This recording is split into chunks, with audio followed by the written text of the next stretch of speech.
All right, Kiss Army, welcome to the KissFAQ Podcast. Thank you for giving us your time today and letting us into your head. I hope we don't do any damage. This is a Kiss-related podcast by the board, for the board. We hope that you enjoy.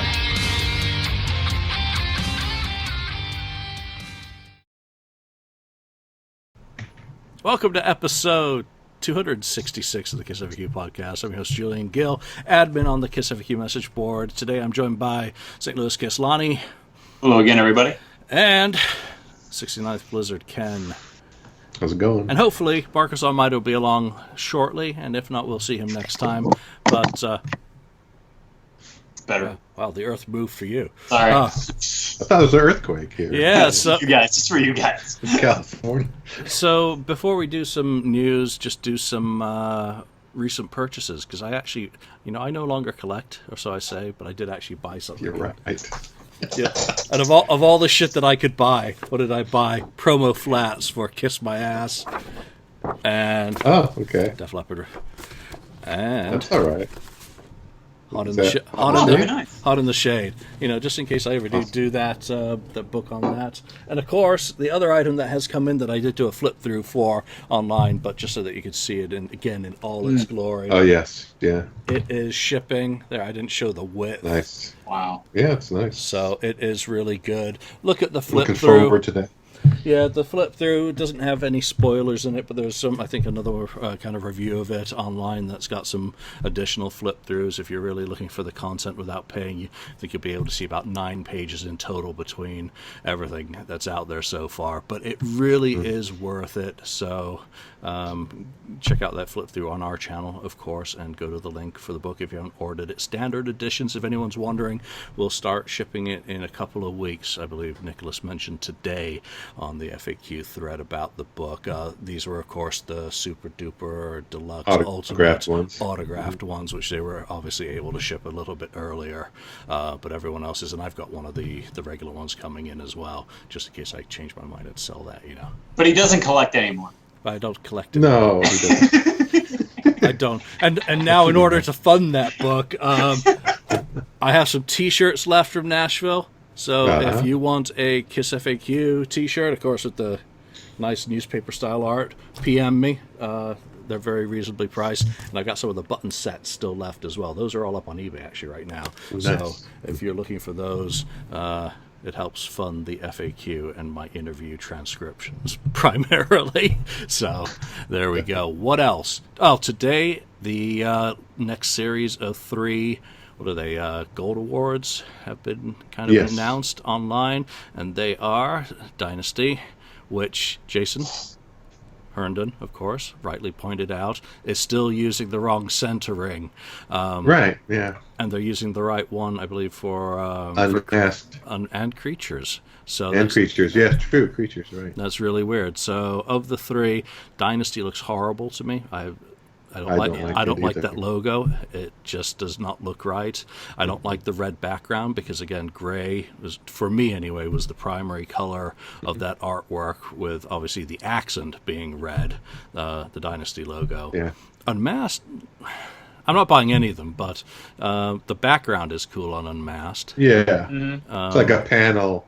The background's like the panel from the cartoon or whatever comic. In black and white, but the most disappointing black and white is Creatures is horrendous. When you look it's at how just awesome... the back of the album cover. Yeah, no There's lightning. nothing. Lightning should have played a very important part in my opinion, and of course everyone's a critic, but it does nothing for me. Rock and Roll Over was awesome with those quad kind of the chord. Yeah, that's one I'm still thinking about. Yeah. So getting.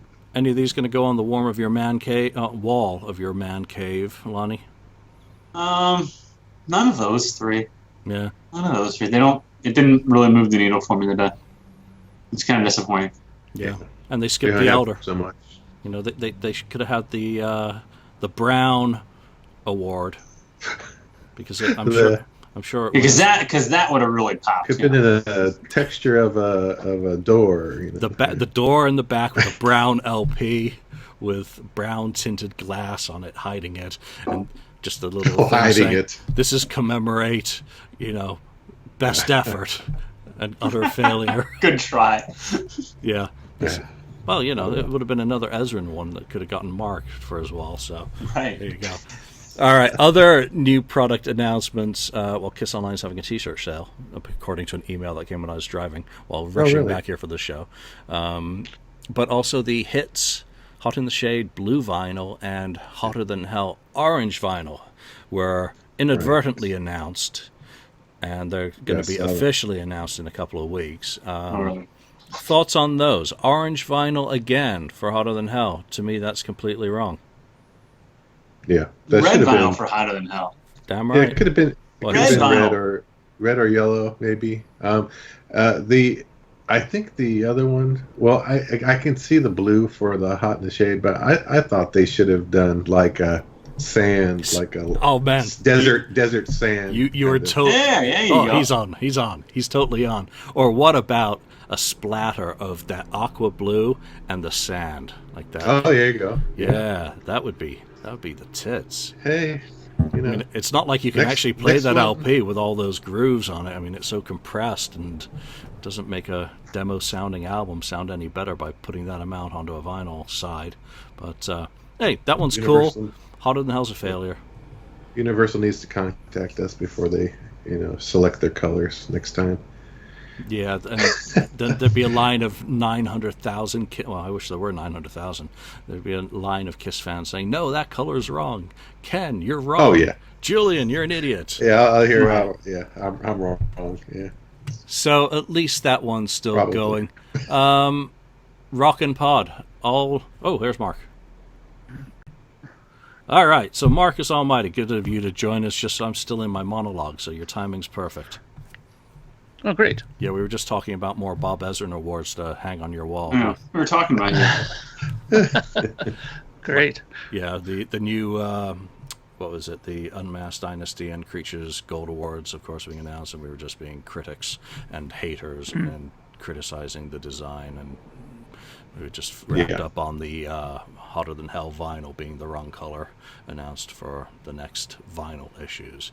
All right, so Rockin' Pod. Obviously, I was there. Interviews are up. I have not put them all into one show. I put them into little individual bite size. I mean, Ken Mills does fun size. Well, these are Kiss FAQ bite size episodes. You only get 15 minutes with each piece of talent that's walking through the Rockin' Pod. So they are short. They are highly focused. And it was just, Gary Corbett talked about the 30th anniversary of the Paul Stanley solo tour. Who was it? Yep. Drew Hanna from Wildside talked about co-writing with Paul Stanley. Clock strikes on the 1992 Wildside album, and the poor drummer, because I only had one mic, opted to stand off to the side and not participate. Who else was there? Toby Wright. And after last year's fiasco, this year I had video running and audio, and talked to him a little bit about Carnival of Souls. So check all of those out. Of course, the long one is the panel I did with the Rock and Roll Residency from fan to band, just talking about their... And I decided that I wanted to talk more about them and their kind of like growing up. So we got first guitars, first bands, a little bit more background information on each one of the guys, rather than just going fanboy and talking about what's Gene really like. Yeah, but exactly. I think we got a couple of good questions in, especially at the end. Unfortunately, we were running late, so I lost about 7 minutes of my time on that. And we didn't get the soundboard recording, a technical issue while they were setting up for the band that had performed right before they knocked out the USB cable to the drive, which would have stored the audio from the board for my panel, which I would have then married up with the video. So the video was the safety, and that's all that I've gotten. I EQ'd a little bit as best as I could to make it a little bit more listenable, but it was loud in the room, and I'm not going to apologize, because you can at least hear it if you're patient. But if you're expecting a spoken word quality album, you're not going to get it. So no shit. Yeah, well, I watched a couple of those or listened to, and I really like the Gary Corbett one. Gary's I love Gary. Gary is so fucking cool and so fun to talk to. I love talking to him about non-Kiss stuff more, but he's got some great stories. But yeah, it was good. And the other one, unfortunately, the audio on the Aces band, that was hard. That was hard to listen to. because of the noise. Unfortunately, that USB thing happened, but oh well, or the cable. Yeah, I checked out those as well. I checked out the Toby Wright one was good as well. I kind of got the feeling though that one went a little bit shorter, almost because of that ruckus that started happening. They started the music, and that was the biggest downside. And a lot of kind of the podcasters kind of were affected by the noise level, the stuff going on stage, and you're doing interviews. And there's just no way around it, unfortunately, even with proper mics. And I don't have headphones for my setup, which really would... I mean, you saw Toby and me struggling to hear one another. At the end, I just said, write it off, Yeah. We just can't really talk under these circumstances. Gary's was fine. That was much easier. But, again, a lot of extraneous noise. Because you know what? There's a lot of shit going on at Rockin' Pod. There's stuff on stage. There's vendors. There's people. Oh, and you're also in a mass huddle of tables where people are podcasting. Lonnie, I know this is all alien to you because when you came to Rockin' Pod, and you, Mark, we were basically a store. We weren't podcasting, so we didn't have any of these issues that first year. So it was really, it was fun, awesome fun. But, well, I mean, maybe that's something to think about for the next Rockin' Pod is.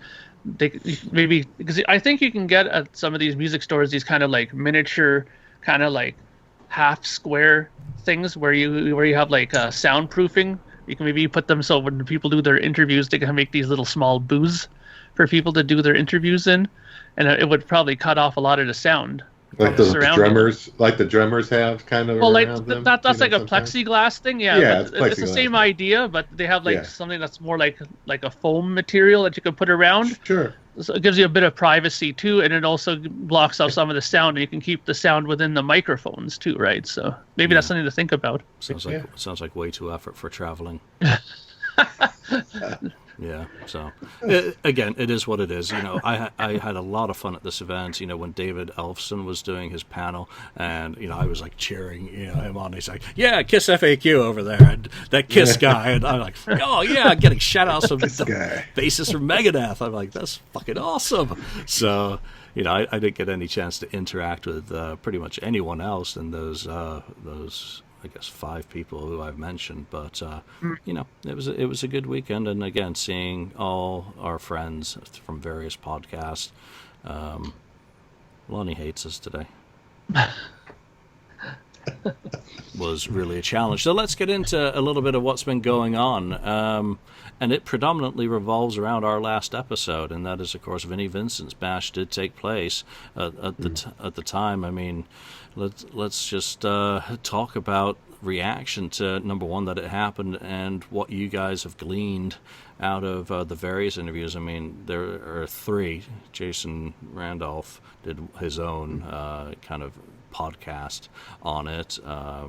Mike Brunn interviewed someone who attended, and of course I interviewed Wade, who attended. I think we have a pretty clear picture of what happened at the event. Mark, thoughts? Well, I only caught your interview with Wade. Interesting, and I'm yet to hear the other one, so I'm very curious to hear the other ones too, because just to get perspective from other people as well, obviously. But from what I understood, obviously he was there, and it was a legit thing, and it actually happened, right? What I'm still kind of confused about is that if my memory serves me correctly, because keep in mind, I'm one of these guys that listens to like 9 podcasts a day, so sometimes they get intermixed with stuff, right? He did say that he was playing, right, when they came or something like that, or he was playing on his guitar when he was there, and that he were doing something. Yeah, and that he did say that he sounded good. I mean, the thing is, if he sounded good, why wouldn't he just let people tape that then, just to finally put that to bed? Finally, like this whole can he play, can he not thing. If he was there and people are already saying that he played decently, then put it to bed. Let people record. This whole thing with nobody can bring in cameras and nobody can bring anything to record. That I found still kind of suspicious. But I mean, there were people there, so that makes it less suspicious. But I don't know, what are your guys' thoughts about that whole? There was like an audio file that went up very, very briefly of some playing, and they were like, no, that was a fake performance. That was totally fake. That was bullshit. That was someone just trying to mock or just see how silly people were. But there's been no audio evidence from the sounds of it. The 24 to 30 people who were there, did indeed respect the wishes of Vinny and I guess the muscle to not record. So, I mean, without video evidence, the question remains, if Vinny falls in a forest and no one's there, was he noodling? Yeah. I mean, that's still my bottom line question for it. I mean, what do you think, Ken? I think, it was more noodling probably and playing some scales. Then it didn't sound like he was shredding. It didn't sound like that was happening. It sounded more like just practicing, doing some scales, going up and down the thing. We haven't heard it, so we don't know. So the whole thing sounds more like actually just a get-together. Eat some food, talk to Vinny, a bit, and have him sign 10 items of your stuff if you have 10 items to sign. That's about all I got out of it. I mean, there's nothing. I don't think he even said what is coming to them. Did they? Did they talk about? Did he mention upcoming, except for some kind of appearance that he might be one of those like monster whatever things back east that they have? I mean, anything else for his future plans? Did he even tell anybody or announce anything? It didn't sound that way. For the impression I get from the questions that were asked, that they were given to this one person to read and kind of filter. Filter, yeah, keyword. And that was really all that it seemed to be. I mean, I can understand Vinny not wanting video out there of him playing after the reaction to the video of him playing in Miami, when all he was playing was essentially rhythm. Yet, someone who was there saw him plug in and rip a scale. So, again, I don't have video of that, so I can't prove it. And I think people are adamant that in lieu of any, good faith interviews by 3 people who attended saying that he was playing, none of us are, I guess, guitar players enough to be able to describe exactly what he was doing. I mean, bends, scratches, right. What sort of scales, what key was he in, all that kind of stuff that would help nail down what he was actually. Mark's a guitar player. No, but I wasn't there, right? I mean, I couldn't tell you what was going on, right? But I mean, but let's say, Mark, you were in the audience and Vinny was up on stage and you're 10 feet away from him. Would you be able to describe to us the tuning that he was playing in, and then the technical he was doing, certain the scales and all that? So you'd be able to give it technical nuance. Yeah. And Wade's a drummer, so he's not going to be able to necessarily describe it. Hey, Lonnie, you're back. You're like whack-a-mole today.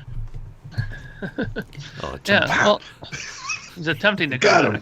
He's frozen. Well, the thing about that though is what I was going to add to that is, if he really wanted to, again, make it clear that he can play, just going up and down a neck, just going that's not going to clarify anything. All he should have did is the same thing what all these guitar players do at these kind of conventions. Like I saw Yngwie do this, Paul Gilbert do this. Just make a simple backing track, drums, bass, play it over a little small PA and play with it. I guarantee you, if you can play along to that and do all your little improvisations and your technical mumbo jumbo when your whammy bar dies and all that, people would be like convinced. They'd be like, wow, great, he can play. And that's all it would take, a simple 5-minute improvised performance to just a simple drum and basic. And you can do that easy. Like, you have all kinds of fantastic programs now where you can just put a couple of loops together, grab your bass guitar, just play a couple of chord backings, and there you go. It's simple, easy, beasy, and there you go, right? So that's why I always am suspicious of it. I mean, I want to believe it or not, I want to believe that he can still play. As a guitar player to another, I actually want to believe that he can still do it and clear this thing once and for all, because really this has been dragging on for so long. I mean, come on, just let's have a resolution one way or another. Just show us, can you do it? great. If you can't do it, then maybe 20 years you had other things to do and something happened and he couldn't keep up his chops. I mean, it's not the end of the world. Well, it's also what level of playing do we want? I really want to believe that Vinny can still play. I'm guilty of looking at some of those photos and trying to see his fingernails to see if there are any chips in that nail paint that he sometimes wears, just to see if he'd been tapping, or finger picking in any way. Couldn't see shit, so that was it. But what do you want him to be playing? Do you want to have him playing All Systems Go or Invasion? Because they're two completely different styles of guitar. I actually prefer the Warrior and earlier styled Vinny, pre-82, 82, and which is more melodic, slower. Could he get up there and sing Innocent Eyes? I mentioned that song, repeatedly because it's one of my favorite Vinny compositions. Or are there people who are diehards like Yngwie? I want him to come in and be playing the intro to Boys Are Gonna Rock, which I couldn't give two shits about, to be perfectly honest. I prefer the melodic Vinnie Vincent because that was the better songwriter for me, and that's the material that I enjoy more. I'm more likely, again, to reach for All Systems Go over Invasion because that's my preference. So does he feel the pressure of being expected to come in and play Nuke It or Shocker or Invincible or Wild Child, pardon me, or Full Shred or any of that, with the really dynamic, aggressive guitar playing, which I don't think he could play. And from the sounds of it, he did have a drum assistant, V-Meister, on stage for backing.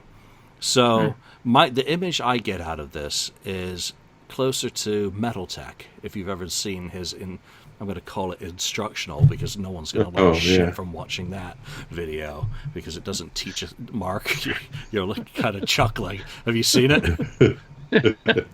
Yeah. Here's my Kmart acoustic. Now press play on REH's video series. So that's the image I have of him kind of standing up there. Here's your backing track, and he's doing a little bit of this. That's why I was asking, Wade. Did you recognize any parts of solos, or was it just Speedball Jam? Well, what is Speedball Jam? Speedball Jam is little more than kind of blues on acid. With scales mixed in, and it really is Bumblebee, Bumblebee, Bumblebee. Mm-hmm.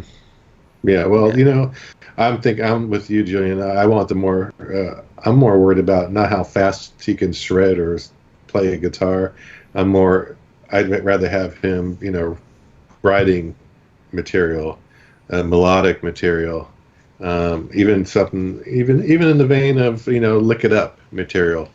Would be fine. I mean, it's a lot of great material there, but he doesn't have to, do the Bumblebee thing or whatever. Melodic solos with melodic songs, great riffs. I want to hear great riffs in these songs. So that's where I'd rather have from him. I'm not worried about him, how fast he can play. It's not important. I mean, his words. I mean, he lives in Nashville, around Nashville, somewhere near Nashville. Sure. And why isn't he co-writing with people? The guy knows how to use words and has a great sense of melody. True. Mm-hmm. Yeah, and I mean, talking about the melodic end of it, I mean, we touched upon something that's very important. Nowadays, the whole ultra-fast player is not really so in vogue anymore. I mean, look at a band like Iron Maiden. The most memorable parts of their solos are the things that people can sing along to. Like, look at these South American concerts. They sing half the guitar solos because they're melodic. You can do like Fear of the Dark and do all those melody lines with them because they're melodic enough that you can sing along. I mean, if you could do stuff like that, I'd be more than happy. I mean, you don't need to sit there and do 64 scales the whole time, note scales all the way through just to impress me. I mean, write a good melody. I mean, Iron Maiden will always impress me with their sense of melody and harmonizing than they ever would with, some kind of ultra fast blistering shred thing. And they don't do that anyways, so. Yeah, I think ultimately his reticence to be videoed is number one, that he doesn't want to appear unlike people's memories of him shredding in the 1980s. Because, again, he did very little in the 90s on camera. All those appearances with tribute bands, there was always, it seemed to be one excuse after another why he wasn't, taking the lead. I think also, number two, and possibly more importantly in this day and age, is it's his last commodity. he's sold his signatures and his image and all of that repeatedly. So there has to be a limited market still left for that, in my opinion. All that he has left is proof that he can play guitar. And with the reaction to Atlanta and the little bit of acoustic fumbling that he did, and his claim, again reiterated during his birthday party, that he plays many hours a day, well, come on, I practiced Rockin' in the Free World many hours, many hours, and when it came time to actually do it, I was left a little bit lacking. So, again, because he doesn't do it on a regular basis, right? It's kind of a tough sell or a tough ask to expect him to be able to get up and then play that one thing very well, perfectly, knowing that everyone is videoing it. And also, look at 14 pages on the KissFAQ thread about the bash. I mean, it's turned into more of a philosophical debate about salad, but there is a lot of nastiness contained in there from people who really want him to suck. People who are fairly and rightfully aggrieved at being ripped off by him, because, come on, the archives, people paid and did not get it. So there are a lot of people waiting for him to fail, for him to do that solo, to do Boys Are Gonna Rock, and that note was out of place, and they are waiting to pounce, and I'm sure he knows that, and is absolutely. I'm going to project. He's probably petrified. The nastiness that follows, because he doesn't seem to react well to negativity. He can't just say, well, that's someone who's overreacting, being a complete jackass on the KissFAQ message board, and say, well, I guess he did do the fuck 'em, but yeah. Well, again, it's just, I just hope there's just some sort of resolve to this one way or another. It just seems like we've been dwelling on this for so long. I mean, for everybody's sake, if not Vinny's, I mean, let's just, get this matter dealt with once and for all. I mean, can he play or can he play? And just go ahead and get this resolved, because I think that people are, just going overboard sometimes with some of these things, and it's just, I think we have better things to do with our time, don't we? Or do we? I mean, or does Vinny like drama? Yeah, that's another maybe interesting question. Maybe it keeps them in the spotlight, right? Excuse me, these kind of things that happen. But I mean, like, I just think that he would do well for himself, that if he can actually do this, because I mean, the line that I think bugs everybody the most, and it always gets the biggest reaction, is whenever he says, I practice several hours a day. Because like you said, Julian, that doesn't mean nothing. I mean, I can speak from my own experience. I've been writing records and doing stuff now for the last couple of years, and not being on stage and played for a long while. I know for a fact that even after the amount of time that I've been on stage, I mean, I've been on stage since I was 17 years old up until I broke my leg, which was in my, early 40s or whatever it was. So I was playing for a long time on stage. And I can tell you now that after a 2-year break from playing, if not longer, it would take me a couple of weeks, maybe a couple of months, to get back into gear comfortably of playing the way I was before. Because playing to a drum machine or playing by yourself is not the same thing as playing with other people. When you play with other people, everybody has their own meter, everybody has their own sense of tempo and rhythm. And to get used to playing with these people, you have to give it time. It doesn't just happen like that. Bam. That's why whenever you see bands like Maiden or somebody else play, they play great together. You put them on stage with a couple of other different people that they've never played with before. You always see that sort of uneasiness, because they're not used to each other's meter, or they're not used to how they, perform their instrument, because sometimes people do different things, right? So I just think that, even if you practiced 15 hours a day every single day, I think that it's different once it becomes a playing with a band situation. I think that's why he canceled those things, because he probably was just not locking up with people, or knew that he wouldn't, Yeah, and as I know, getting up on stage and just playing with people is very challenging, to be honest. I mean, number one, even if they're all friends looking out, looking up at you, if you haven't sound checked, rehearsed, and you go straight in, I mean, that's my excuse for my performance. That was go on stage, put on guitar, go. Never played with the guys before. So, I mean, what's Vinny thinking? Again, he could sit there for 10 hours a day with his drum machine going, and it's still different when he gets out in front of people. Mm-hmm. So, I think people's demands of I want evidence before I'll believe he can play. I wouldn't be surprised if he can play perfectly fine in a room with a drum machine going, and it's probably awesome, and that might be what he should actually, if he wants to, record. But then we come back to it being a commodity. It's a way for him to make money when there are limited ways for him to make money, especially when we know that he's not a big fan of traveling, that is flying. He will drive, as we know, from New Jersey to Miami. But that very much narrows. Let's see if Lonnie's able to join again. Just everyone wave to Lonnie. Hey, Lonnie. Is Lonnie to my left or right? One last try.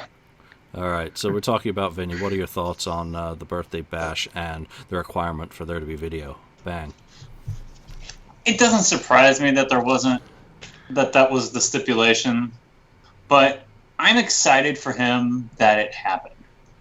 I'm excited for him that he was finally able to pull something off. Weeks leading up to it, I would see on my Facebook or my Twitter feed that, it's been canceled. It's been canceled. It's not happening. And it's these people, and the only people that were putting that out there were the people that wanted Vinny to fail again. They had no substantial evidence to this.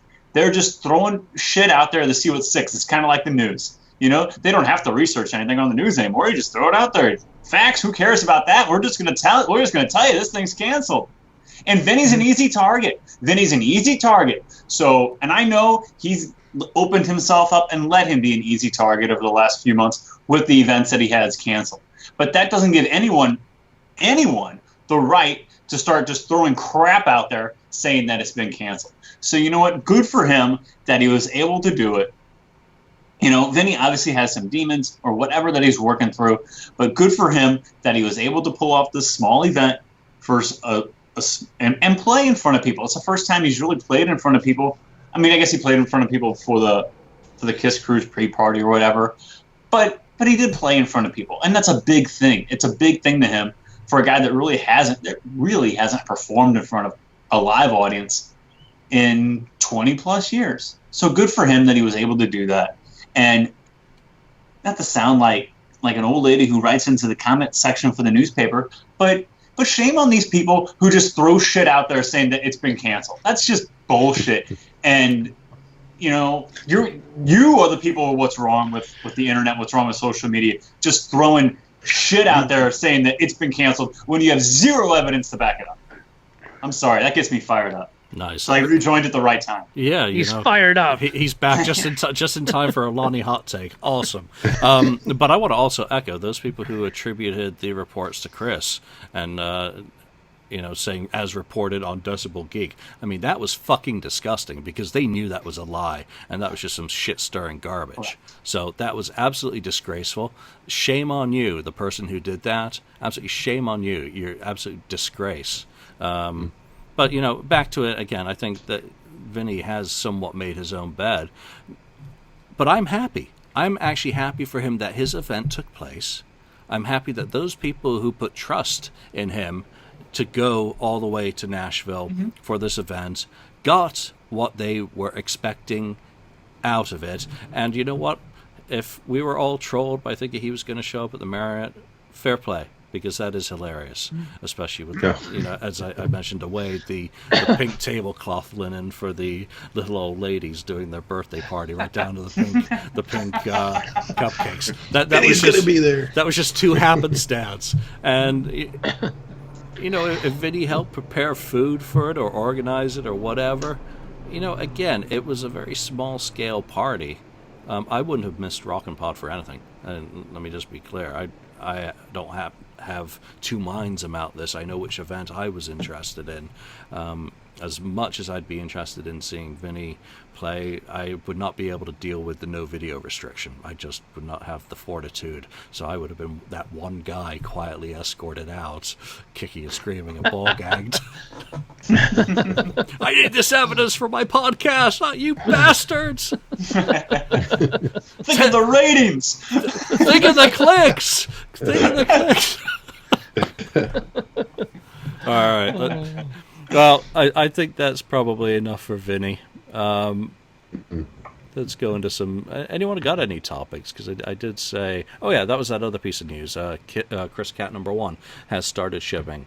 The record label guy was on vacation until, I think, 2 days ago. So things have started shipping out. You'll get your notifications. They've got quite a lot of orders to get through. And how do I know that? I looked at his Facebook page today. And I know that some people have received theirs already, so they're shipping.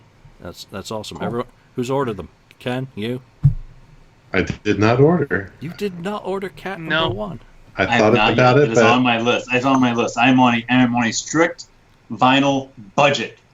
I can put on how many I can order in a month. So it is So on my shopping list. So you have a limit by album or limit by dollar? Limit by album.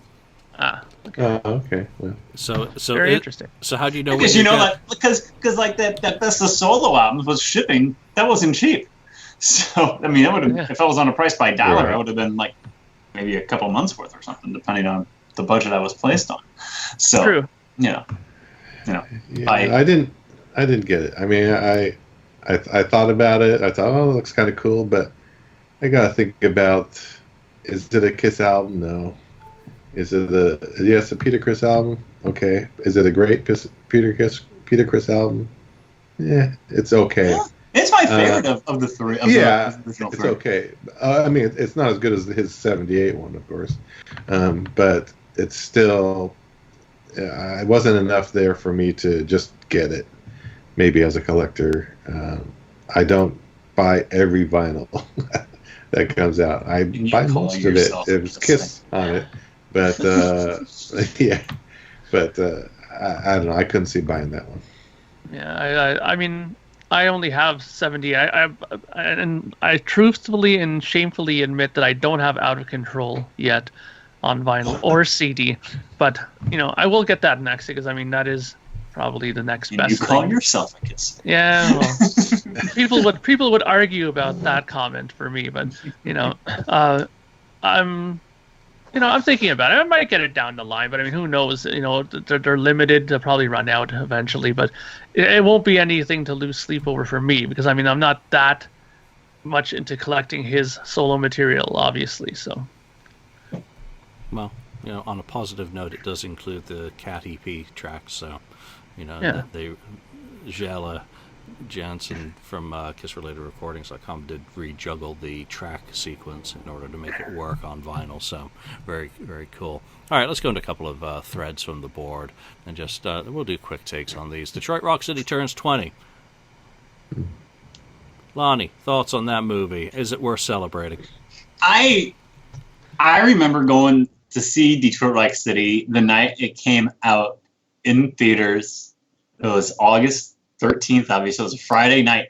And like the promotion leading up to it was like, it's a Friday. And they would choose to release this movie on Friday the 13th, just like tongue-in-cheek type promotion, and like Mothers Against, remember like the Mothers Against the Music of Kiss or something like that? Well, that was in the movie too, but there was like tongue-in-cheek promotion for that even too. Like protesting the movie. Yeah, like protesting the movie too. Those on like Kiss Online and stuff back in the day. But I remember going to the movie and I put on my Kiss t-shirt, my Kiss hat, and I'm all ready to go. Walk into the theater and there's two other people in the movie theater. And I walk in there. Yeah. And I'm like, what? Where is everybody? I was so disappointed, and I knew the movie was just going to bomb before it even started. I mean, it's just like my head just dropped down to the floor, and I'm like, where is everyone? And it's just like, oh no, it's gonna bomb, isn't it? And my girlfriend looks at me. She goes, "Yeah, it's gonna bomb." So, Yeah. Let me tell you, and then Lonnie, she's like, "I can't believe I'm here with this idiot." yeah. Let me tell you, Lonnie. When I saw it the opening day too, I think I actually took the day off from work. I went to the first showing that day in the morning, late morning, I guess. And like you said, there's like a couple people in the theater besides us, and I was like, oh my god, there's nobody here that wants to see this. And then the best part of the movie was the opening sequence. Yeah, that was the best part of the movie, the opening sequence where they're right after she puts the needle on, and I Stole Your Love comes on, and then it's all the different I was like, that was the best part of the whole. I mean, it was okay from a Kiss fan standpoint, but it could have been better movie. Could have been. Obviously. Well, honestly, I mean, I went to opening day, and here in Canada, just like in the United States, there was a grand total of 4 people in the theater, including myself, when we went to see it. I don't know. I didn't look. I should have looked. But I'll tell you this though, I did kind of enjoy it the first time I saw it. I mean, for a few different reasons though. I thought the opening sequence was brilliant. In fact, not about the part though with the mom taking the record out bit. That bit killed me because it did bring back. Because it reminded me of something that happened very similarly to a friend of mine. His mom did something very similar, and we had a similar story about that happening to him, or his mother. But anyways, parts of that movie kind of resonated with me as well, because I think back to my young, times when I started playing music. I had those moments where you had, the buddies downstairs jamming, and it sounded terrible like they did when they were playing rock and roll all night there, and then the mom comes and you're hiding the bong quickly underneath the bed because you don't want them to see it, and you're spraying the downstairs. All those things are just something that when I was watching it, I had a kind of smile on my face because it reminded me so much of my 17, 18-year-old self when I started playing music. I was like, wow, this is like, it's like somebody went and asked about my kind of background or something for the script. It was unbelievable, some of the parallels of the stuff that happened, but I think that's why I kind of enjoyed it. I mean, I think they were hoping that they would lure in people in that way, that it would make you think back to your early teenage days, what it was like, and maybe lure in the musician who's now our age, and think back to those days, and the fun it was to go to see a Kiss concert, the things that you would do to go see a concert. I mean, back when I was younger, it was more about me going to see a Rush concert, but the parallel is still there. It doesn't matter what band it is, right? So I kind of enjoyed it. I mean, I admit I have it on DVD. I bought it on VHS when it first came out, then I bought it on DVD when it came out, so I don't mind it. It's just a trip down memory lane in more ways than one for me. Yeah, I've got the Mothers Against the Music of Kiss sticker on my cassette case that I've had since I was a teenager. So it's got like the Union sticker on it. It's got that. It's got Frank Caragillo's Kiss Collectibles on it. I did not go and see it in the cinema. I waited for it to come out on VHS. And then it was gone in 3 days anyway. And you're the reason, Julian, why it was only in the theater for like 2 weeks. People like you. It wasn't even in the theater 2 weeks. It was gone after a week. Come on, I'm pretty sure. I think it did 12. Probably being generous. Did 12 million, and that was it, I think. And I just was not interested in it. When we saw the trailers for it, I was like, oh my god, this is garbage. It's going to be horrible. Watching it on video, I watched it on the cruise with Mike, a friend, and actually, it didn't bother me. It's got some good scenes in it. It's aged well, actually. The Father on Shrooms was hilarious. Yeah. Elastic Man, and some of those little things were kind of stupid and fun. I loved the burning of the tickets, that whole sequence, and getting chased by the school security guard. But it was just a dreadful story. The Walmart clothing going to school on the first day and getting hassled and laughed at. That was hilarious. I mean, that was me because I went to Montgomery Wards and got my new clothes for the school year, getting harassed by that. So it just didn't work. It wasn't enough Kiss. For like Phantom of the Park at least had them as characters throughout. I mean, not that we're going to compare if they'd improved as actors. So it did nothing for me. I wasn't interested in it. The soundtrack, when it went from having original Kiss songs to having nothing, and the re-recordings, and it got juggled. I mean, it went through so many different soundtrack changes. I just lost interest as we went along, and then that god-awful song that came out on the soundtrack just was like a nail in the whole coffin of that era for me. So it's a very negative thing. The premiere party, when they did the lip sync performance, and who else was there? Cheap Trick. Yeah, wasn't there like Everclear or some other? Yeah, maybe Everclear and then Cheap Trick or something like that. Was just kind of pathetic. It was like, wow, this is just really lame. And they are just going all out, and it just seemed to be going through the motions to a certain extent. Like they knew it was going to be a bomb, and there was no kind of enthusiasm behind it, because they'd been there before. They were all cynical, salespeople by that stage. At least in 1978, they probably knew they were putting out crap, but they were enthusiastic about it. So, That performance is a great time capsule of where the band was at the time. You look at August of '99, where the Psycho Circus tour had been cut short because it had not been attended well. Paul cut his hair and went and did Phantom of the Opera, and then they come back and they're going to do this one-off, quote-unquote, performance for the premiere of it. And it's just like a band that had really, really lost direction in the summer of '99. And by that point, I can almost remember you're already starting to hear rumors of a Kiss tour next year that'll be the farewell tour. And maybe I'm a little off on that, but I can almost remember around the same period hearing that. Because there was no what was left for them to do at that point. They had the reunion tour. They had come back with the new original Kiss album and the tour had failed. They had no other card to play at that point because they had totally lost direction of where the band was going at that point. And it's very evident if you watch that video, and that's on Kissology. Yep. Yeah. Sorry to bring everybody down, but no. I mean, there's not much. Happy anniversary, Detroit Rock City at 20. Hey. It was a good try. Yeah, it gets a gold star for effort. No, it doesn't. It gets just like a pat on the head, a patronizing pat on the head. All right. Let's see. Any more topics on? Anyone else have a topic that you want to talk about this week? I kind of wanted to talk about one thing, just more to get your opinion on. I mean, I hope this is not too much of a touchy subject because I know it really lit a fire on Facebook about this. But anybody have any comments about this whole Ross Radley book thing? Oh, yeah.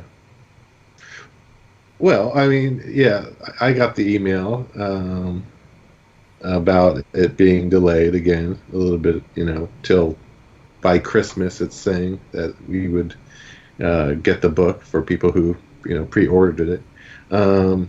Yeah, I mean, hey, again, I said in one of the threads, I think on the KissFAQ board, I said, just good things come to those who wait. I'm a pretty patient person, but some people are just, making a big deal about it. Like, I don't know. I think that one thread you locked, had to lock, Julian. Which one? I lock a lot of threads. I lose track. Yeah, well, the one that was originally started about the other book, the hottest brand in the land. Hottest brand in the land, and then a couple comments happened in that, and then it turned into a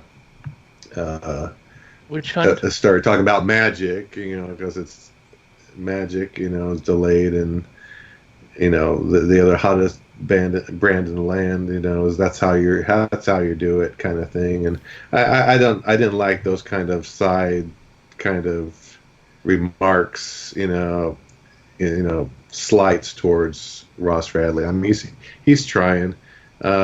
He went through his first attempt. He's doing it on another attempt now, and I think it's going to, happen. So there's no reason for people to be, attacking him.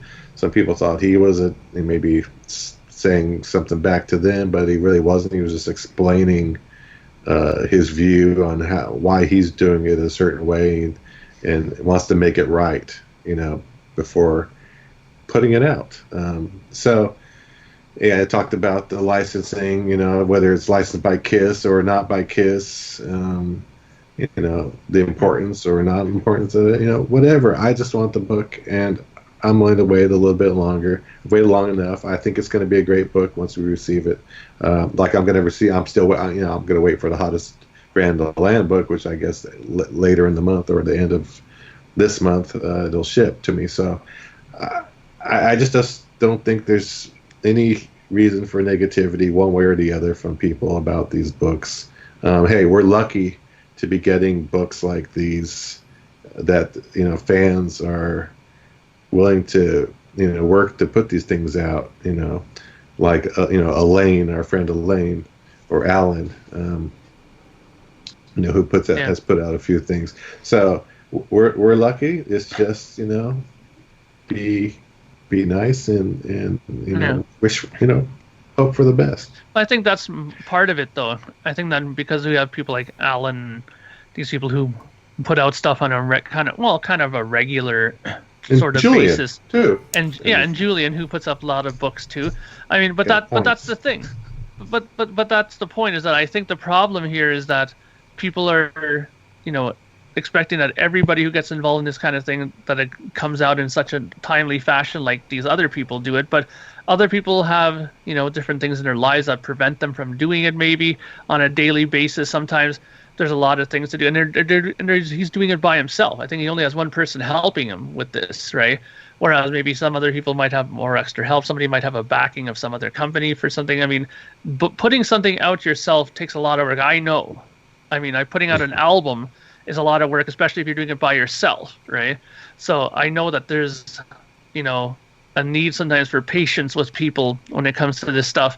But I mean, I really hope, though, that he doesn't start getting some sort of, nerves about putting this out because of these other things. Like this book comes out now, Hottest Brand of Land comes out, Alan's books are out, Julian's books are out. So he's kind of probably looking at himself and saying, wow, how does this compare to these other books? And sometimes people get a little nervous about putting out your first thing. This is always the hardest, putting out your first book. I guarantee you, if Ross puts this book out, and if it does well, he might have the momentum to want to do another book like immediately, because now he knows what to expect. The first thing is always the hardest, That's why I think that maybe there might be an element of kind of maybe sitting on it a little bit.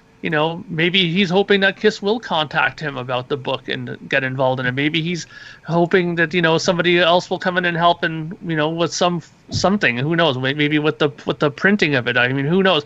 But I hope it's not that. I hope it's just him getting the stuff, finished off finally now, and then just getting it out, and it just took a little longer than necessary. Yeah, Lonnie, I know you got to split out. We live in an instant gratification society, and people who pre-ordered these books, a while back, get impatient, and we have to remember that all good things take time. And I remember, Julian, the first time we interviewed Ross about this book was like the summer of 2015. He came on the show, and we were talking about it. So, I mean, it was quite a while ago that he had this idea, and I guess when you devote this much time and this much energy into something, you don't want to throw it out there just for the sake of throwing it out there. You want it to be right, and you want it to live up to the hype that you've created for it. So good things take time. Sometimes people will look at hottest brand in the world. That's coming out. Well, that's great. Different people work at different paces, and it's not the same book either. You know, it's more of a, what he's doing is very extensive and very research based as well. So not that Hottest Brand in the Land isn't research based too. So I'm not misquoted, but you know, just chill out sometimes and let the process play out. But like I said, we live in the problem is we live in such a society of instant gratification, and we're not used to waiting anymore. When we want something, we want it now. If I want it, I got Amazon Prime, I'll have it tomorrow, type of thing. You know, we don't wait for things, or I'll have it later today, or something, for that matter. So we're not used to waiting. So, you know, like Ken said, patience is a good thing sometimes, and good things come to those who wait. Yeah, I think it's always important to remember that this project doesn't happen without the crowdfunding in order to license the photos. He can't do a thing without that bucket of cash in order to have all of those agreements in place. So I have to respect that. Now that he's had that bucket of money, I think this has to be the last delay. I think it's a little bit like the Soviet space program versus the U.S. one. The Soviet program in launching Sputnik made all of their mistakes in private, and the U.S. were blowing up rockets on the pad in front of cameras, in front of the world before they succeeded. So that's, I know, a little bit of a stretch in terms, but I think Ross has been doing all of this very publicly, probably for too long in advance of being able to put it together. So people have heard about this project. It's always been coming. It's always been happening. It's had requirements that other projects don't have. You know, I funded, to 5 figures the recent books that came out. Each one of them, I was 5 figures in the hole to bring them to press. I didn't have crowdfunding. I didn't need it, or I would never do that for the sorts of projects that I work on. Very different than photography based, and let's not forget also that there is a lot of story in magic that needs to be married with those photographs, which means that those layouts are horrendously complex, especially when Ross has a very exacting standard. So I think it's unfortunate that we have been waiting for 4 years, but I don't see how he would have had another path in order to take it from vision to creation his way, without having to necessarily go the licensing route and give half away, because again, he still would have had to fund all the photography licensing before he could ever go to print and finish a book. He can't do a layout with pictures that can't be included in the book. He can't do anything in that book unless everything is absolutely licensed, and then he can put his text in on top of it. So yes, the delays are unfortunate. Are they understandable? Yes. I think my only criticism of Ross would be maybe a little bit less of the online cheerleading about the book and focus on getting the damn thing done. Ross, just shut up about us getting the album release dates wrong. Just forget about that, get the book done, and then have it carved in stone and in print that this is the correct fucking date that the Kiss album came out. Here is all the evidence. Go look at page 49 of Magic. That's my only criticism of him. He's a big dreamer. It's a massive dream, and big dreamers have big risks and big challenges attach them in order to bring them to reality. But I really think that after the several delays that there have been with this project, that this has to be the last one. I don't doubt that it's going to happen, that it's going to blow everyone's mind, because I think what he's trying to do is well worth believing in that magic. So, that's just kind of my thoughts on that. And let's leave that there for this week. I think Vindication is what we'll call this episode, and hopefully Ross will have his Vindication in December when he starts shipping, and hopefully Vinny will have his Vindication too. So we shall see. What do you think about all these topics that we've discussed? And also go back and check out all those Rockin' Pod episodes that I put up this week. I mean, what's this, our 6th episode of the week? That's freaking nuts. Lots to digest, lots to consume. Let's be thankful, because go to Podcast Rock City. They were interviewing. Podcast were interviewing. Which other Kiss podcasts were there? I Love It Loudcast. We're interviewing. I'm in love with that song. was interviewing people from this event, and there were some Kiss-related ones. There were a lot of not Kiss-related ones. Mm-hmm. Hotter than hell, too. Potter. Was it Potter? Potter. Hotter than hell, yeah. Yeah, Potter than hell did a Michael Sweet interview, I think. Yep, and that was amazing, actually, that jam session. So there are some musicians who can get up on stage and automatically jam with whoever's playing. Yeah. Because that was fucking badass. So, what are your thoughts on all of this? Vinny, is, what's it about? What do you think of our opinions and all that? What do you think on our opinions and all the merch that's been announced? And what do you think on magic? Do you believe in magic? Well, I do. Thanks for joining us. We'll see you next time. Thank you for spending time listening to the KissFAQ podcast today. All sales are final. There are no refunds.